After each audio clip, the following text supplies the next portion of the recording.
సాయంత్రం 6 గంటలకి దర్పల్లి పోలీసుకు ఒక సమాచారం ద్వారా ఒక అమ్మాయి పేరు అనుష, 20 సంవత్సరాలు, ఆమె అనుమానాస్పద మృతి చెందిందని సమాచారం మేరకు దర్పల్లి ఎస్ఐ రామకృష్ణ గారు స్పాట్ విజిట్ చేసి అక్కడ పంచనామా కండక్ట్ చేసి బాడీని షిఫ్ట్ చేయడం జరిగింది.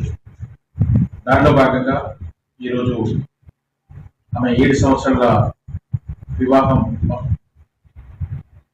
చనిపోయింది కాబట్టి ఆమె వితిన్ 7 years ఉన్న అరెస్ట్ కాబట్టి ఎంఆర్ఓ గారికి ఇన్వైట్ చేయడం జరిగింది.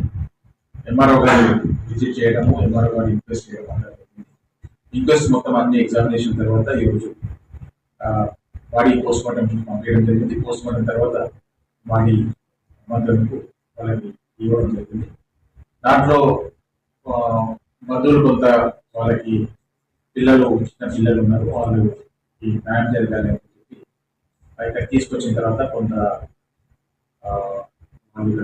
ఎక్స్ప్రెస్ చేయడం జరిగింది. ఒక టౌన్లో ఒక ప్లేస్లో బాడీ నుంచి ధర్నా జరిగింది. ఆ సమాచారాన్ని నేను ఇక్కడ రావడం జరిగింది. వాళ్ళందరికీ అది చెప్పడం జరిగింది. ఏదైతే ఉంటుందో చర్యలన్నీ కూడా చట్ట ప్రకారంగా నేరస్తుల మీద తీసుకుంటాం. దానికి సరైన సాక్ష్యాలన్నీ కూడా సేకరిస్తున్నాం.